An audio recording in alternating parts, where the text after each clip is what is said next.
Welcome back. If you are new here, we are a channel that basically speaks on alternative wellness, alternative therapies. We look at alternative modalities, and this is basically what we explore here. So this is an educational platform for people who want to deepen their understanding of, mysticism.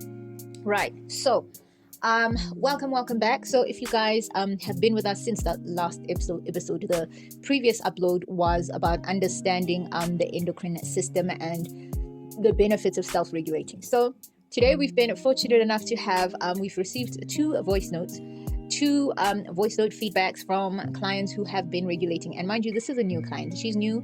She literally came in, I think, last week, right? She'd been following us. She's been following us on our Instagram handle for a while. And then she decided, okay, let me just, get a reading done. So she's very new. So it hasn't been a very long time of her applying these resources and these tools. So she sent us a voice note of the experience that she had, and I thought it was a wonderful demonstration of what do we mean when we talk about overcoming the threshold of discomfort, because she is currently going through that discomfort. That once you get overcome that threshold of discomfort, you get to the other side, which is what the previous client felt. The woman who was like, oh my God, this is light, who thought she was going blind, but she wasn't really going blind, right? So we're going to talk about this today. And remember, the whole point of this work is so that you guys are seeing how truly scientific nature's modalities are, because this is a very nature-based way of looking at things, a very nature-based way of doing things, because you really are just allowing the body to balance and to regulate itself and bring its own self back to balance. Right, so I want us to look at the physiological and the biological impacts of the clenching method. The biological and the physiological impacts of the clenching method, because that method is literally designed for the good health of the mind, because we have two minds as people. Hi, Coco. Sure, a lot is happening actually. Now the vomiting and the diarrhea has stopped, but what actually happens during the breath work is I will start trembling, I will start feeling dizzy, I will start just feeling out of place, but I would not stop. I'll just continue, and then that will subside after the breath work. And then what I've also realized, Coco, gosh, this is embarrassing, but I'm just gonna let you know. Now, I never used to do number 2. I know it sounds insane, but I'll only do number 2 only when I'm on my periods, and which is like I'm only on my periods for 3 days. So in a month, Mina, I'll be doing number 2 just 3 times. And then ever since I started with the breath work, Coco, like I go to the toilet once a day. It's a shock. Coco, I was even starting to think, hey, Luna, am I not sick? Maybe there's something terribly going on, Jay, with my system. Am I not like sick? What is this? But then I've started with this breath work. Yo, Coco, I don't know, like, yo. And then the dreams. Hi, what's up with the dreams? People who do not go to the bathroom from time to time, it means they are congested. But it means that moya wa hao o tshwarehile, meaning that you are heading towards a chronic sickness, because you must remember the chronic illness, they are not an overnight thing. Like people who have colon issues, it's not an overnight thing. So this thing because now if you are releasing food, it means you're not going to be in a space where you're getting body colon cancer inside, and then the contents are not releasing themselves up until you go on your periods. It means your hormones are becoming regulated, more and more balanced, more and more regulated. So you see what's going on is proper. It means that so meaning that if you are not doing this, you are going to find bigger problems later on, because it means that hormonally you've been out of balance for nakwet. I'm so happy at the fact that you're not stopping, because another person would stop and say kanti this thing jona emuphilisang into mathata from inside out. No, Coco, I'm fully aware that in Tamatata, because no, that one, believe you me, I'm fully aware, and I'm not going to stop. This is just going to be a lifestyle for me, because it's something that truly works for me. I'm not going to stop. I'm fully aware. I've bottled things up. I know what has happened in my life, and I hardly ever talk about those things. I've never addressed some of the things, and maybe this is how I'm just letting go as well and just freeing myself. Thank you, Coco. Fasting does this as well, because when you're fasting, your body is not focused on digesting and moving food, so therefore it can put energy into mending and repairing the body's cells. Fasting helps because it gives the body a chance to balance and regulate itself with no conscious effort from you. First mind is the physical brain mind, right, which makes up 5% of who we are. This is our mental memory patterns. This is where memory gets formed. So, when you're giving people a mantra chanting process to do to align themselves with, or you're giving them numbers to align themselves with a specific frequency, you are working with that 5%, because this is where new memory gets formed, right? That's the first brain. And then your gut, the sacrum, the lower part of your body, that's the second brain of the body, because I thought you can think of it as a brain in and of the body. Right, so that, and I mean, that's exactly where the immune system is, right there at the lower part of the body anyway. So that's 95% of this brain. So that's body memory patterns. That's where old buildup sits, the old buildup, right? So now that's also the place where in Chinese mysticism, that area is called the lower dantian or the water dantian. That part of the body, that's the bioelectrical battery of the body. So it sort of like stores memory, right? It stores memory, the womb, actually, the womb and the gut. The womb and the gut is the bioelectrical battery in the body, right? The body's magnet, right, where the brain directs life force and the body uses it to create with. Remember when we were doing that video segment on magnetism, you do know that the north pole of the body is the physical brain. That's 5% of who and what you are. The south pole, right, which is your womb and your gut, that is the south pole of the magnet, North pole, 5% brain, south pole, 95% body memory, right? Because the womb is a bioelectrical battery in the body. This is what stores memory, right? Cellular memory, ancestral memory, traumas, right? You're releasing traumas, you're releasing all of this memory that you have inherited or that you have basically inherited from the parents, honestly. And then you've got future memory there, physical reflections in a person's life. This is what leads you towards and into your future through the information that you hold in your cellular memory, right? This is then when history then repeats itself, that if your mother's firstborn was a girl, your firstborn becomes a girl.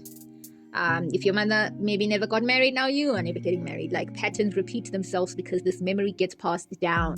95% of it is the memory you have received, which you can liberate, and then 5%, that's where you form new memory, right?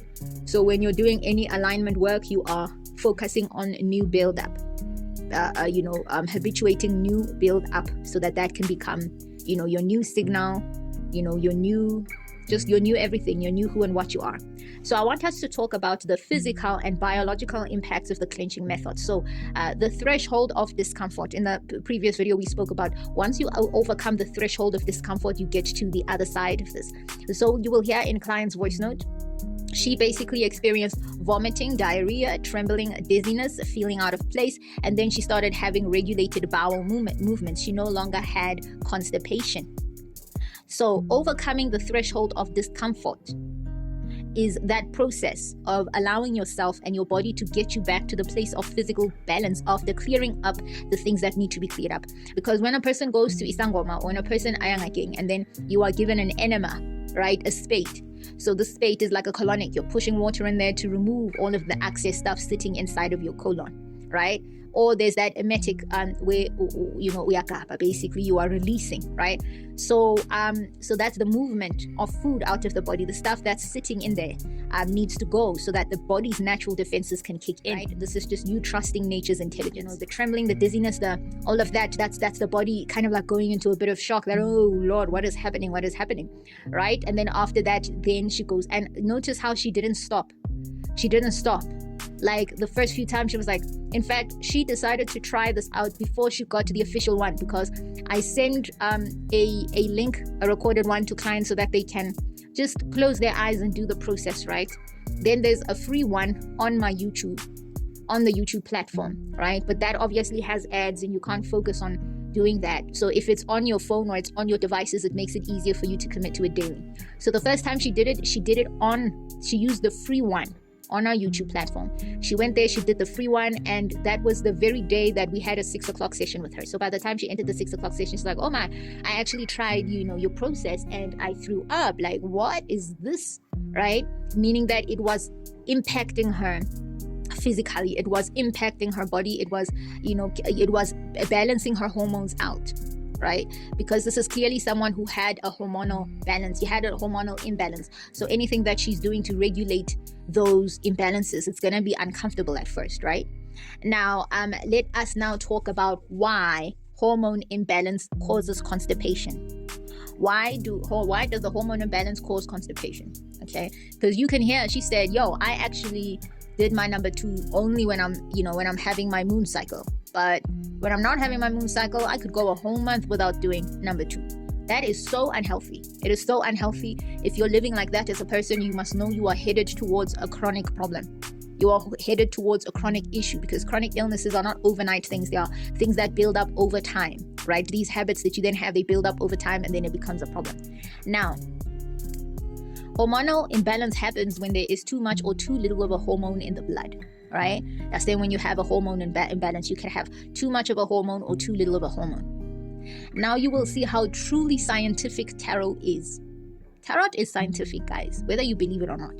It's scientific in the sense that if all the portals, all 4 of the portals are linked to different parts of the body, and those different parts of the body are linked to the glands, the same way that we detailed yesterday. We broke down which gland is linked to what chakra and what portal in tarot. That means it can, when you are then told that you need to focus on the gut, or you need to focus on the heart, or you need to focus on that is a place where energy is not moving freely. And when an area is not moving freely, it means that gland is either not releasing the hormones it should be releasing, or it's releasing too little of it, or releasing too much of it, which then makes that chakra out of balance. You hear that? So when a portal, an energy wheel, is out of balance, it means the hormones that are supposed to be secreted by that particular gland are not being secreted. I'm going to do a quick breakdown and then you will hear this. For example, the sexual glands are connected with the root chakra. The root chakra, being the earth portal in tarot, releases estrogen and progesterone in women, and it releases testosterone in men. The second one, the digestive or the pancreatic gland, right, which is linked with the superior mesenteric plexus, that one is linked with the sacral chakra, which is a water portal in tarot. And it releases what? It releases digestive enzymes, hormones that balance blood sugar levels, because that's the part that is now sending all the nutrients to the rest of the body. It's the thing that's feeding the rest of the body, because that's what the place of the gut, right? Where the food that you then receive takes all the nutrients, sends them to the rest of the body.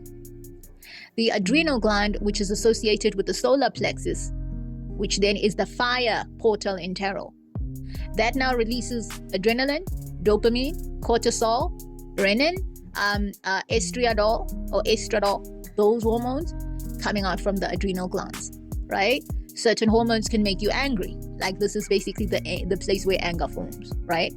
The thymus gland, there by the heart plexus, the thymus gland is associated with the heart chakra. The heart chakra is a water portal in tarot. It releases oxytocin and growth hormones. It also releases immune stimulating chemicals into the body, right? That's your heart chakra, heart portal, the feminine base. And then the thyroid gland right up there, up the thyroid plexus, is associated with the throat chakra, right? And then that throat chakra is a water portal in tarot as well. So what does this release? The hormones it releases T2 and T4 thyroxide and parathyroid chemicals, right? T3 cells, T2 and T4 cells, right? So they govern metabolism, right? And having a healthy circulation of calcium in the body, right? Having good calcium levels, that is governed by the thyroid gland.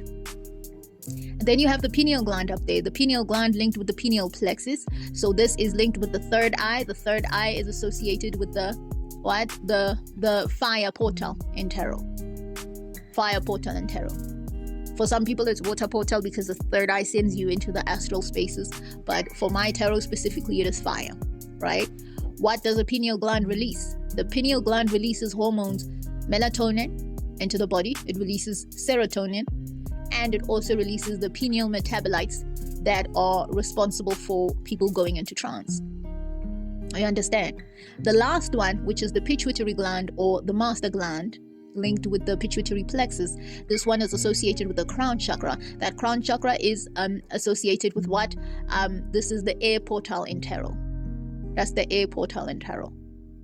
So, and then the eighth one up there, which then is called the eighth portal, which then is associated with the actual aura. That's the one that's linked with earth. But because it's not in the body, we're not going to speak on it. We're just going to focus on the ones that are inside of the physical body. Now, what hormones and chemicals does the pituitary gland release? It releases vasopressin. It releases antidiuretic hormones. It also releases oxytocin. You understand? So that means that when people are talking about chakras and energy wheels, they are talking about these portals that are associated with the glands. If there's a problem with the portal, there will be a problem with the glands as well. Where the glands are either not releasing the hormones they should be releasing too much of it, or releasing too little of it, which is what it means when you are being told that a particular chakra is out of balance, it's overactive or underactive, right? Great. With that aside, going back to hormone imbalances.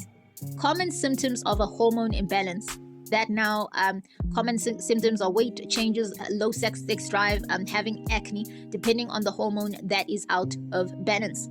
Because you must understand that hormones are chemicals that glands produce, right? Hormones are just the chemicals that your glands produce and send out in the rest of your body, and this is from the endocrine system. The endocrine system, which now is, what we were discussing, is on.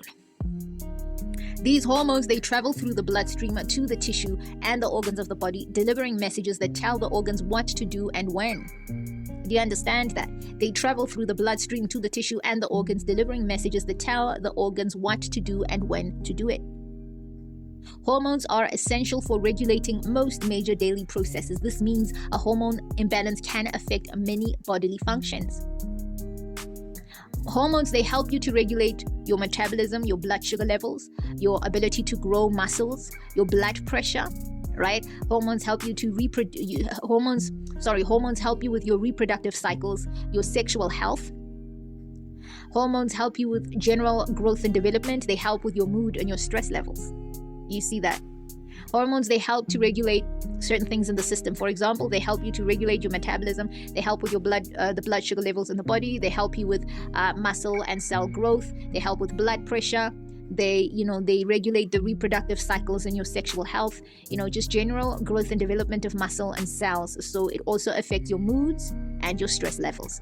And now let's talk about how people find out if they have a hormonal imbalance or not. If you were to go to a doctor today, how can they find out and give you that confirmation for real that what you have is a hormone imbalance and it's not something else?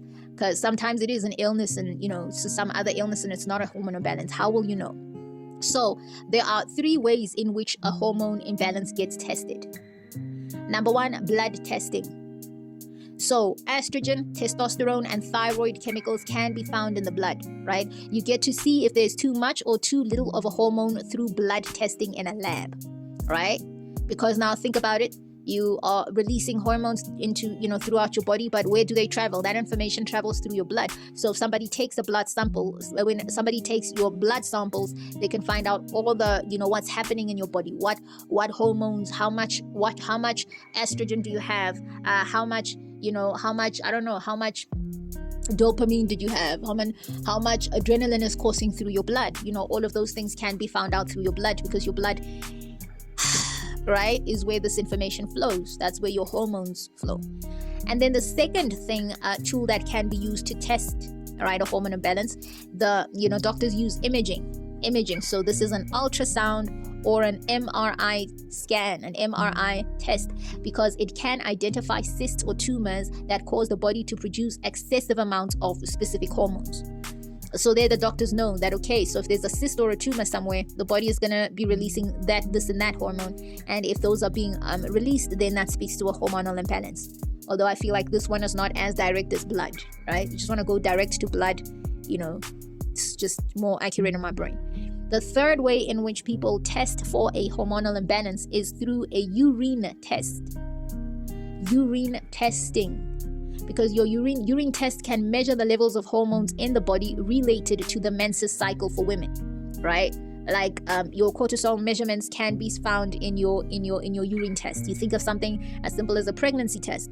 You do a home pregnancy test using your urine, because your urine will tell you everything that's happening inside of your body and what's happening with your body hormonally. So those are the 3 different ways in which people can find out whether they've got a hormone imbalance or not, because a person may have all the symptoms, but sometimes people just want a proper diagnosis, like a proper professional diagnosis, so that they know for sure that, oh, okay, this is what the doctor said it is, right?